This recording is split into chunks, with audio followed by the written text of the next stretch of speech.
Jason, on today's show, I'm going to be hosting the Great Mask Mandate Debate. Whoa. Between Preston Bobo, Ph.D., and Dr. Jim Meehan, the medical doctor. Now, this listener, Breck, you know I'm very responsive to the listeners out there. You are. And we have a listener by the name of Preston Bobo, Ph.D., and he says, I want to debate Dr. Jim Meehan. Jason, are you excited about this? I'm actually very excited. I want to see the opposing viewpoints. We're going to have each person will be asked the same questions. We're going to keep it civil. We're going to have the Great Mask Mandate Debate right here on the Thrive Time Show on your radio and podcast download. Some shows don't need a celebrity narrator to introduce the show, but this show does. 2 men, 8 kids, co-created by 2 different women, 13 multi-million-dollar businesses. Ladies and gentlemen, welcome to the Thrive Time Show. Now, 3, 2, 1, here we go! Started from the bottom, now we here. Started from the bottom, and we'll show you how to get here. Started from the bottom, now we here. Started from the bottom, now we here. Started from the bottom, now we here. Yes, yes, yes, and yes, Thrive Nation. It is a very special occasion because we live in the land of the free and the home of the brave, where we allow people to have freedom of speech and to freely debate things. And on today's show, I believe I've rounded up 2 experts that are very credible men who I think 100% disagree with each other. So today's show should be awesome. It should be exciting. And so I'm going to let each guest kind of introduce themselves. So Preston, we'll start with you. Can you kind of share what your background is in your education, just so people out there know that I have not rounded up somebody who's random that I met at Whole Foods. Okay, so sir, tell us your background. Sure. My name is Preston Bobo. My undergrad, I actually went to military school for some of my undergrad. I went to Norwich University. Finished at UCO here in Oklahoma, got my Ph.D. online at one of those online schools that were up and coming out of Florida. It was fantastic. I also am an OSHA 10 and OSHA 30 instructor. I am a first aid CPR instructor, nowhere near what Dr. Meehan is on medical stuff. So a big part of my job is reading scientific research, though. And so I've had a lot of opportunities to read research and dive into that. So I've been involved in PPE and hazardous materials for well over 15 years. I wrote the book for hazardous materials management, hazardous waste operations, emergency response. Well, you know, I have been called a hazardous material, so I'm excited that you're on the show today. And now we have Jim here. Jim, you are a doctor, and you have a certain background. I'd like for you to share your educational background. Again, just to verify that you guys are not 2 people that I rounded up at a local Baskin-Robbins or something. Right. My name is Jim Meehan. I'm a medical doctor. My primary training is in ophthalmology, and I specialized in ocular immunology, inflammation, and infectious disease. I also edit a medical journal of the name Ocular Immunology and Inflammation. So I've also trained in preventive medicine and actually quite a few other areas, but the focus of my practice has been preventive medicine, and really a strong focus in immunology, inflammation, infections, and mainly autoimmune disease. So I have a big background in autoimmune disease. I'm also military trained. I'm a former United States Military Academy West Point cadet. So it sounds like we got a couple of warriors here ready to go at it.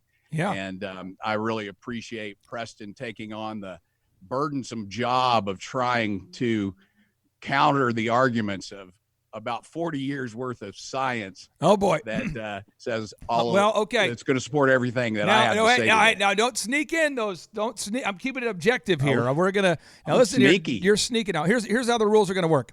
I will say, I do want to add though that only because you said this, we may only disagree on masks.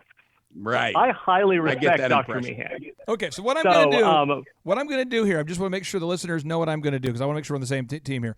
I'm going to ask questions, and I'm going to give you guys each 60 to 90 seconds to respond, okay?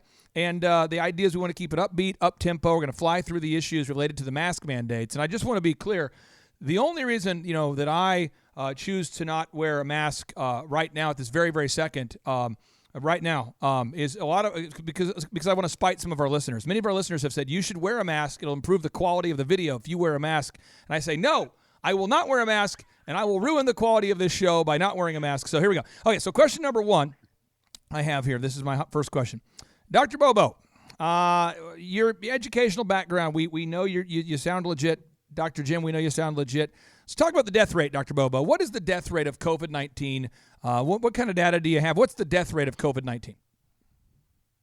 Sure. I'm going to open with, I don't think anyone actually knows that yet because we are right here in the very beginning. I can tell you what the CFR is today. Today, in the United States, the CFR is sitting at exactly 3.0%. CFR stands for what? CFR stands for what, sir? Case fatality rate. And where are you getting that data from, just so the listeners can look it up? This is from Our World in Data /coronavirus. It is up there. My finger goes away, but that's the hyperlink right there.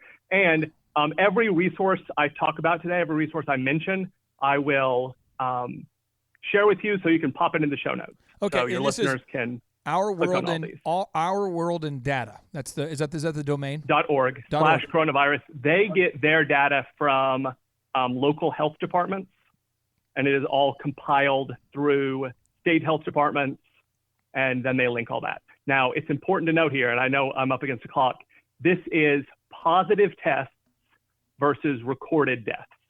This number is too high. Too high. Okay. Absolutely, this number is too high. Yep. What do you mean by too high? A lot of other by too high. Yes. Most experts in other countries are saying this number is going to settle in. Other countries where they're on the tail end of this, this number has been settling in at like 0.7%. Okay. That's closer to the infection fatality rate. We have no idea. We're not doing enough tests in the United States right now. If we were to test every human being in the United States, we would be able to get a very good idea of how many people actually have the disease, and that would let us know how many people were actually dying from the disease. Okay. Now, So, what I'm going to do here is, and I'm not doing to cut you off, I just want to make sure we respect your time and the listeners' time. So, Dr. Jim Meehan, again, we know your educational background. We know you both look great without a mask, by the way. But what's the death rate from your perspective? COVID-19. What's the death rate, Dr. Jim Meehan, sir? And please cite your sources. Yeah, so the source I'll use the CDC current pandemic planning scenarios. They're up to date as of like August 8th, 2020. And the problem with this question is when you talk about death rates, what are we talking about? Dr. Bobo talks about case fatality rates, but there's infection fatality rates. And what the CDC does is they basically break it down. And you also have to, this is really important, folks, you got to break it down to age groups because there's a very large differential in the infectious case fatality rate between a 70-year-old and a 19-year-old. And so what I will do is break those down based on what the CDC says. 0 to 19 years, the infectious case fatality rate is 0.001995%.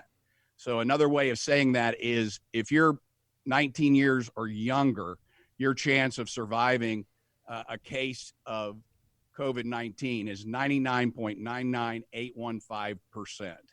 20 to 49, it's 0.012% infectious case fatality rate.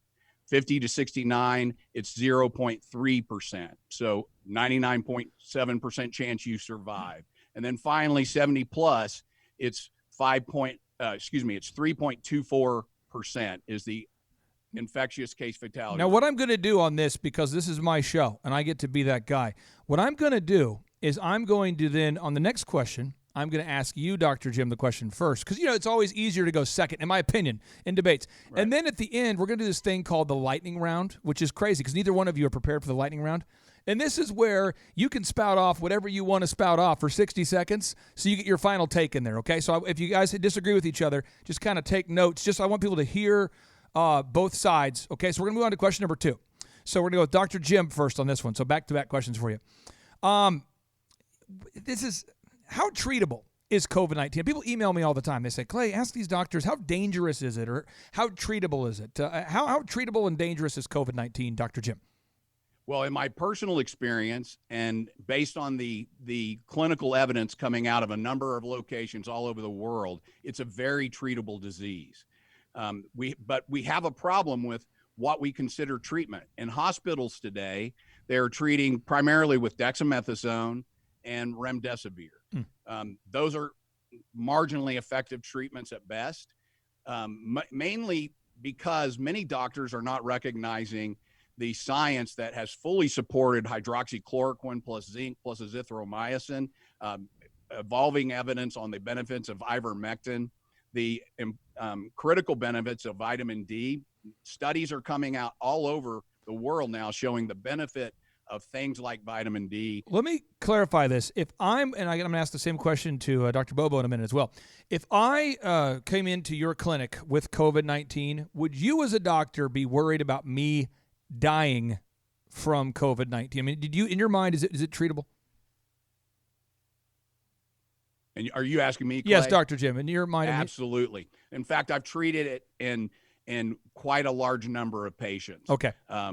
Healthcare providers that have come to me, individuals that have come to me who their own doctors would not treat them. Said you're just going to have to wait and see, and go to the hospital if your symptoms progress. And I've treated those people, and none of them have progressed to hospitalization. So everyone you've treated, no one has died of the people you've treated so far? 0. Okay, now if you're listening right now and you don't want to see a doctor, and you don't want to see a guru with a Ph.D., just come to my office. I'll give you some Dayquil and some duct tape, and we'll see what happens. So, Dr. Bobo, I want to ask you, sir, how treatable or how dangerous do you believe that COVID-19 is? So I'll say for you, Clay, I would assume that you would have very mild symptoms. Governor Stitt, we're in Oklahoma. I think all three of us are. Governor Stitt had COVID and had 2 symptomatic days and 12 asymptomatic days. I would not be worried about getting COVID-19 personally right now. Okay. I might be worried about dying from it. So you seem very healthy. I don't think you have diabetes. I think you're great. I don't know about a lot of the treatments that Dr. Meehan just mentioned because I'm not a medical doctor. That's not what I do. So I'll defer to him on those. I do know that hydroxychloroquine, when it's been studied in meta-analyses, has been proven worse than a placebo. Okay. And I will link this to you, but significantly, when coupled with erythromycin. Now, real quick, I want to be clear here. I see Dr. Jim there. Now, Dr. Jim, yeah. Listen, I got to be objective here. I see him shaking his head going, no. Listen. When we go to the Thunder round, the Lightning round, the Yosemite Sam round, you guys are very civil people. You can say whatever you want. So as the other person's talking, if you feel I have some disagreement, take notes, and at the end you get to refute each other, okay? But back to you, Dr. Bobo. Just to make sure, because I know somebody took their eye off of you, Dr. Bobo, as you were speaking, and was looking at his dissent right there. It was silent dissent, but he was doing the thing. Okay, so back to you, sir. I will give you the floor back to you, Dr. Bobo. That's all. Just okay. You're about 7% more likely to die if you're treated with hydroxychloroquine and erythromycin. Okay. If I went to the hospital right now, I think I'd ask for plasma, but I would default to the doctors. Really, I would ask for. I've friends who are doctors, and I would ask their opinions. And okay, now, Dr. Bobo, the next question is for you again here. Do you believe that wearing a mask? Many people are watching this in places where there is a mask mandate. Many people are in areas where there's not a mask mandate. Do you believe that wearing a mask reduces oxygen levels for humans that wear them? Oh, okay. The oxygen question. I know for a fact it doesn't, and I can prove it because I have my handy-dandy gas meter with me. So if you'll indulge me for just a second. Yes. This is a probe. A probe. And you may have loud noises here, and so if that happens, I apologize. Sure. By the way, folks, anybody out there, if you ever get a chance to use the word probe in any other type of scenario, please don't ever use the word probe unless you're talking about this particular thing. Don't say the word probe. So, Okay. so this is the four-gas with the probe hooked up. Okay, here we go. It is making noise, which is why I did not turn on the probe. This is almost silent. This kicks on and then makes noise. So it is pulling oxygen from the ambient air. I don't think this will show up on camera, but it's reading 20.8% oxygen in my office in here. Two things. I choose to believe you. You're holding it up to the camera. I can see it. Now, if somebody's watching this and they can't see it, I can tell you I can objectively see what you're saying is true at this point. So now, this is an N95 mask. Okay. You are going to not be able to hear me for a sec as I take off my echo frames, because those are also my microphones. Echo frames, aren't those the ones that kill the blue light? He's putting on the mask. Okay, here we go. By the way, I just want to point out, you look worse now with the mask on. You were looking really good before, so I just want to point that out. You are looking worse. You were looking really great before. You've got 2 masks on now. You're going 2? Are you going 3? You're going triple? He's going triple mask. Okay, he's going triple mask. Got the glasses on. Triple mask. So triple mask. So now you can hear me again, I hope. Yep. And I'm going to take this. I'm going to insert it under the mask, and I'm going to take a big old deep breath in. Okay, here we go. Okay, so let me breathe out. Sounds a lot like Darth Vader.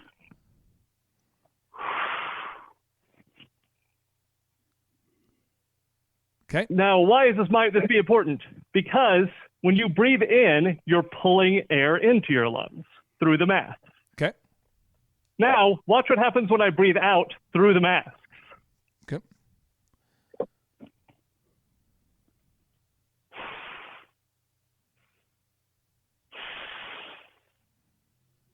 I never thought I would do a podcast. What's Okay. happening? What is happening? Oh, Shaka Baba. The alarm's going off. Okay. By the way, I never thought I would do a show about this. I just want to throw it out there. I've never thought I would have this sort of a show, and I'm kind of enjoying this whole process. So, okay, continue. So when you breathe out, you have less than 19.5% oxygen. Okay. So what happened was I just pulled 20.8% oxygen through all 3 layers of masks. And then I blew less than that back out because that's how human lungs work. Now, and just to show you with no mask.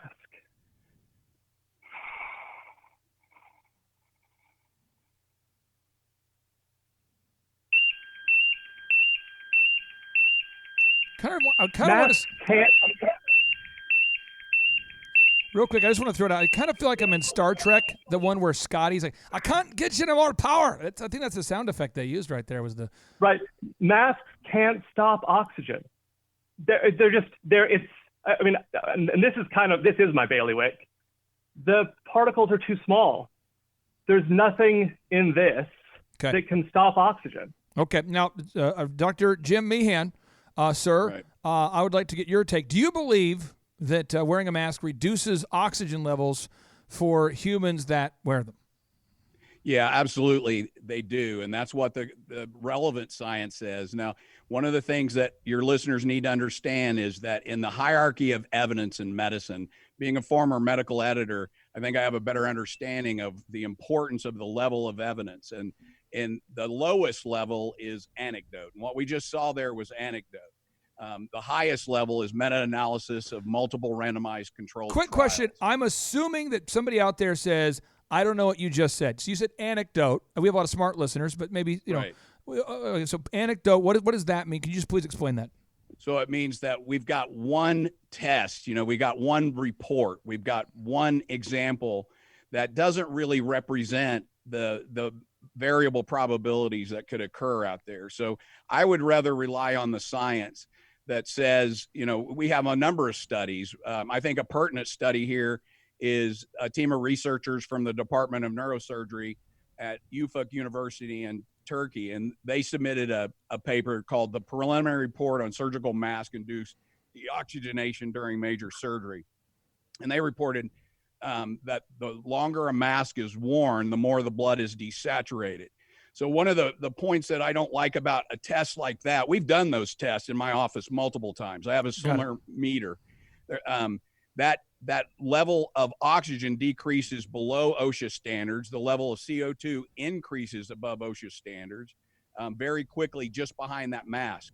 But one of the things that's, what this Turkey study said and what another study out of China showed was that those levels, the Chinese study says oxygen concentration inhaled by healthy subjects wearing a surgical mask covering an N95 respirator, much like what Dr. Bobo demonstrated, decreases oxygen to about 17%, and the concentration of carbon dioxide increases to about 1.2 to 3% in a short period of light work. So one of the things that you have to do, and I've seen it, one of the things you have to do is you have to measure over time and in functional conditions like walking or walking on a treadmill. And when you do, you start to see the effect. I've seen a similar study on Facebook from a young doctor in an operating suite that tried to present the same kind of story. He put on mask after mask. He's got interestingly, he's connected to a device that also measures his pulse. Now, one of the body does not live well when oxygen levels start to desaturate, when the level of oxygen in your bloodstream starts to decline. So it has very powerful compensation mechanisms. And one of the first compensation mechanisms is your pulse starts to increase. So this young doctor starts putting on multiple masks. He only measures for 1 minute and 10 seconds in the video.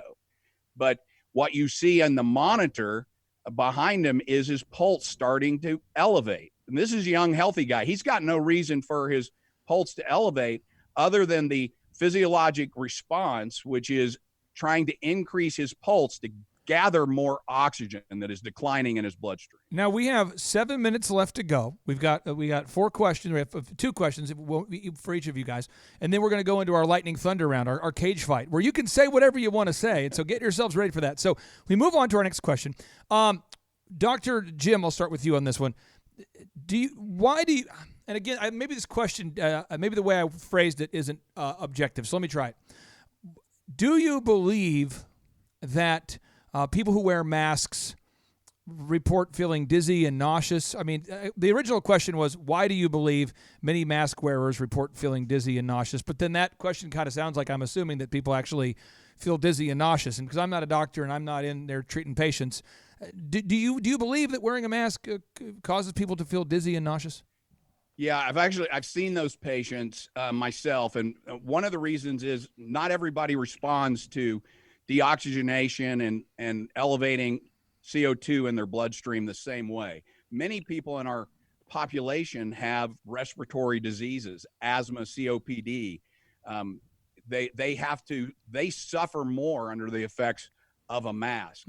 Now, when this issue was studied, again in a population of healthcare and paramedics, nurses, physicians, and paramedical personnel, 158 of them at the National University Hospital, on average, when they wore an N95 for 6 hours per day, the new headaches in 128 of the respondents, 81% of them had new headaches that they had never had before.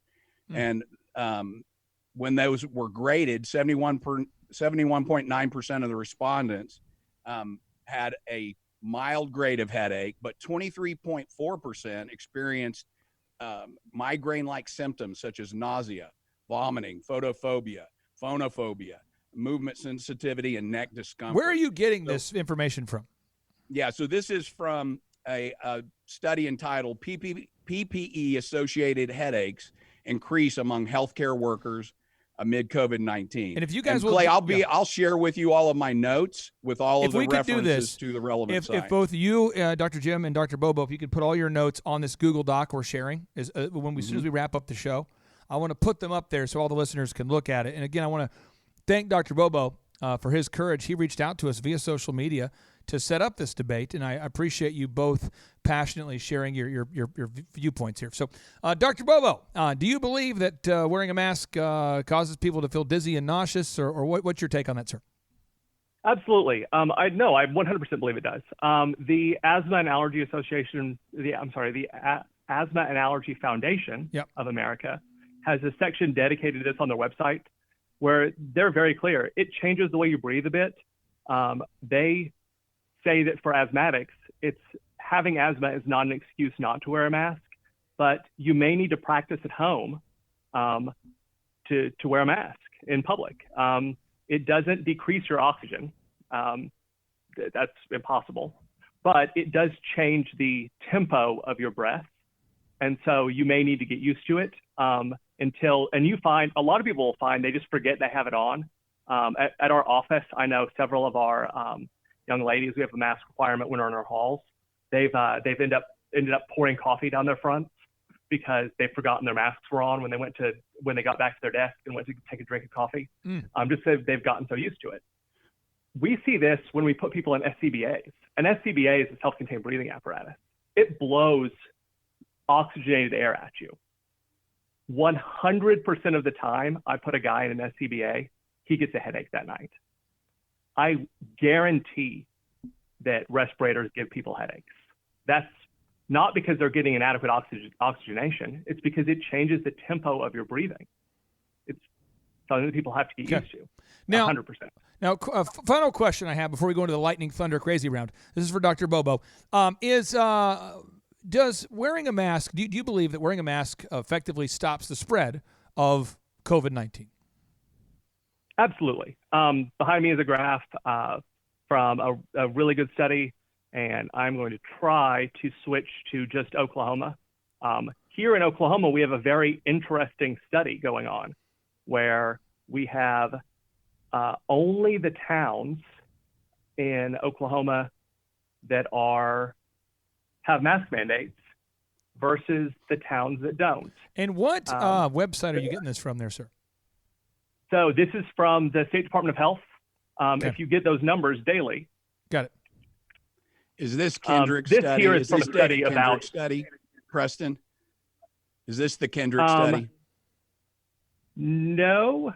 I've been tracking these daily. I've just been putting them into a Google spreadsheet. Real quick, I'm going to deduct 1 mega point for Dr. Jim Meehan for asking a question. No, it's fine. I actually really wanted to interrupt him earlier when he was talking about. I wanted to ask if that was this is how it happened. This is the slippery slope, and this is what happens. Next thing you know, you got a reporter asking Barack Obama questions like, "Sir, why do you hate the kids?" Or people asking President Trump, "Sir, why do you hate the kids?" And I don't want to get into that. We got to keep it right down the middle. We got to keep. So you keep going, Dr. Bobo. I will get the picture over to you. But if you look at the cities in Oklahoma that have passed mask mandates, they have seen a slower increase in COVID cases than the municipalities that have not.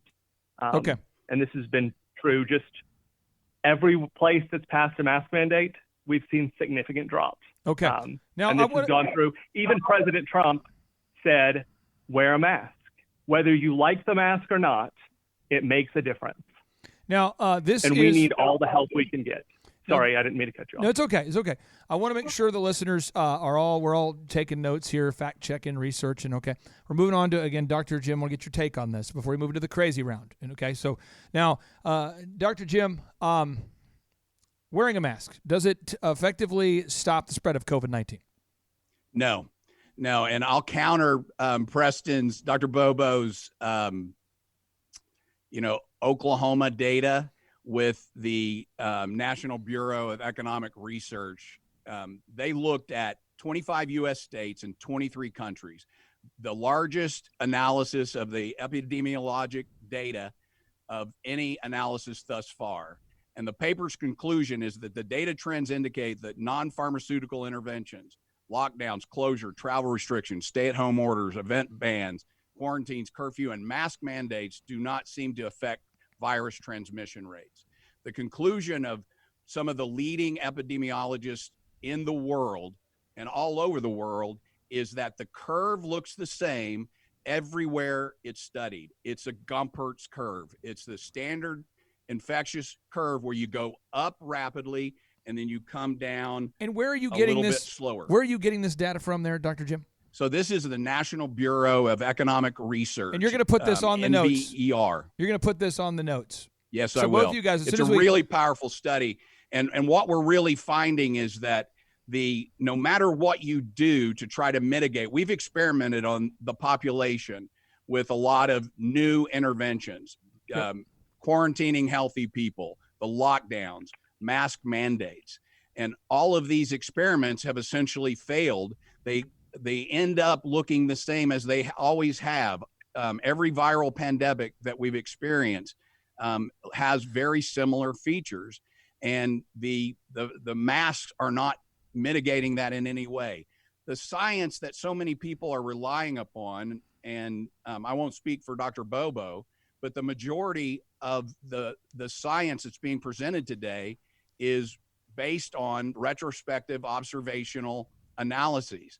These are arguments that I could create an argument that says that masks increase the velocity of a bike rider riding down a hill, because it's a sampling error. If you're on a bike and you're riding down a hill, and halfway down as you're still accelerating, you put on a mask, you're measuring your velocity, the researchers are saying, see, because the velocity went up as they were continuing to go down the hill, the mask increased their velocity. What we're looking at in these observational studies is we're implementing a mask mandate in the downward trajectory of the pandemic, of the infectious Now, curve. let me explain what's going to happen next year as we talk about going downhill. Let me tell you what's going to happen next year. This is the lightning round, and I've wanted to do this a long time. I've wanted to have a debate for a long time. So what happens when people debate, you watch it on CNN, you watch on Fox, it starts off, they'll say, my good friend from, Delaware, I respect your point. We're going to stay good And friends. by about the end of it, they're saying, I hate you, and I hate your family, and you're a racist. It always just devolves. So we're going to keep it spirited. We're going to keep it civil. We're going to keep it honest. We're going to keep it no personal attacks. I appreciate both of you guys for having the courage to hop on the show here. But I do want to give you the ability to say what you want to say to the Thrive Nation, because there's about 500,000 listeners out there, and they've been able to take in the information. And I want you to be able to say what you want to say, and I want it to go that way. So what I'm going to do is I'll start with you, Dr. Jim. I'm going to give you your last word, and then Dr. Bobo, I'll give you your last word. And again, you can think about anything you want to say, any point. It doesn't have to be about this debate necessarily. It could be just, you're seeing patients every day. Dr. Bobo, you're looking at data every day. So you guys might have something you want to share. You might just want to go off on why we should all have free-range chickens. You might want to talk about Oklahoma State football. You might want to talk about Trump's hair. You might want to talk about why Barack Obama was perhaps the most articulate president we've ever had. So you guys can say whatever you want to say. I'm just going to give you the final word to say whatever you want to say. So, Dr. Jim, you have 60 seconds on the clock. What say you, sir? The first thing I want to do is I want to go back to the study that Dr. Bobo presented earlier on hydroxychloroquine, because the devil is always in the details. Preston, you got to read these studies. What was the dose of hydroxychloroquine in that UK recovery trial? Because I will tell you that the dose was 5 times the therapeutic dose for hydroxychloroquine. That study, along with the Solidarity study, were designed to fail. They were designed to assassinate the safety and efficacy of hydroxychloroquine, because instead of giving them 400 milligrams of hydroxychloroquine, they gave them 2,000 milligrams of hydroxychloroquine. 15 seconds. Hydroxychloroquine at that dose can be a toxic dose. I believe that those studies were designed to assassinate hydroxychloroquine by contriving a study that was designed to fail and ended up killing patients. Therefore, it was designed to kill patients. So that data is flawed. That data is an indication of what's wrong with the financial, the political bias of the people that set those study parameters up. And those people were, am I out of time? Yeah, well, I tell you what, you don't want to miss this point. Let me just say this one thing very quick here, Clay. The people that set that study up was a commission that included 3 members of the Gates Foundation. It included 6 members that were from the pharmaceutical industry. Most of them there were several people from Moderna and Gilead Sciences on this commission. These people that are designing the study have financial interests in remdesivir and vaccines. Okay, now here you just so we're clear, you went for a 1 minute and 40 seconds, thus nullifying Give him that all of the mega points. I mean, you had a large accumulation of mega points. Somehow you've only ended up with one left here. Preston, you know what you're up against here. You're up against a guy. He's shameless. He runs over the clock. We give him 60 seconds. He goes for a minute and 40 seconds. Unbelievable. So, Preston, you got a minute and 40 seconds, my friend, to say whatever you want to say. I'll go super quick. I'll only take a minute. This is not one study. This is a meta-analysis of 24 studies, and all of them showed that hydroxychloroquine didn't work. Not one of them, not one UK study, but when you average them all together, they significantly show that it doesn't work. So it's not a single study, it's all of them. Also, if we're going to do a study where we're looking at going downhill and using a mask as our control, that is an interesting study. Let's take off the mask and try again. Wouldn't it be great if we had 4 countries that were really close to each other? 1 of them where we didn't have masks and 3 where we did? How about Denmark, Finland, Norway, and Sweden? Look at the death curve for Sweden. Look at the death curve for Denmark, Finland, and Norway. I know a lot of people like to say, just look at the deaths. There it is. What's the difference? Masking. Well, I tell you what, you guys, I appreciate you both for being here. I love the fact that I think, again, you agree on your right to free speech. You agree on being civil. I appreciate both of you for doing that. I want to give a special shout out for Dr. Bobo for agreeing to be here on the show and for actually facilitating making it happen. He reached out to us via social media and has been very kind and very civil the entire way. I really do appreciate you. Dr. Jim, I appreciate you. I know you're seeing patients all the time right now, especially during this COVID thing. I mean, you're seeing patients every day, and I appreciate you taking time out of your schedule for doing that. And I believe neither one of you got paid anything to be here. So, again, I want to thank you guys both for being here. Well, no, the Gates Foundation did cut me a $500,000 for being here. All right. Well, you guys, thank you so much. And just so we're clear for the folks out there, all I'm going to do in the editing process is I'm just going to add an intro to today's show. I'm not going to edit out a single word that was said. I'm not going to edit in anything. I'm just going to leave it as it is. That way it's as objective as possible. I have one final question for you. Dr. Bobo, if people want to learn more about you, is there a place they can go to? Is there a website? Is there a social media handle? Nobody wants to learn more about me. Okay. No, honestly, no. I mean, they could follow me on Twitter if they really want to see random retweets of real medical doctors. Okay. No, there's no place for people to go to learn more about me. Okay. And then Dr. Jim Meehan, where can people learn more about you, sir? You can go to my website, meehanmd.com, and I blog about a lot of these topics, and check out my blog page, and you'll find all the scientific references. I will say that I do have a YouTube channel that has 3 videos. 2 of them are me in Oklahoma heat wearing 3 or 4 masks with a pulse oximeter for half an hour in real time. So if your viewers want to watch that, they are incredibly boring. They were streamed on Facebook Live. And so if they really want to see more of me, that's how they can get all they could ever possibly want. Awesome. Thank you, guys. Hope you have a great rest of your day. And again, I appreciate you for being here on behalf of the Thrive Nation. Thank you, sir. Folks, there you have it. That's Preston Bobo, the Ph.D., and Dr. Jim Meehan, medical doctor, and the great mask mandate debate. I encourage you to look at their sources and then to share this show with friends. And now, without any further ado, Dr. Breck. Dr. Breck, are you prepared to end the show with a boom? Yes, I am. Jason, are you prepared to end the show with a boom? Always. Nathan, are you prepared to end the show with a boom? Mentally, yes. Here we go. Ooh, mentally, are you ready physically? Oh, yes. Physically, yes. There we go. Okay. Sorry, took a minute. Wow. Okay, here we go. Happened so fast. Here we go. 3, 2, 1. Boom! You nailed it, Jimmy. You nailed it. You nailed it. You shot every move exactly like I showed you. I am so proud of you, boy. Jimmy! I say you come for my blood! Can you get my blood? Jimmy! Please don't encourage them. Come on. Move! They may look cute and innocent, but they're nothing but a beehive for germs and bacteria. Remember the slides I showed you? Jimmy! They have things. You smell like a winner! Do you mind? You smell like you want to say? Ladies and gentlemen, the judges' scores are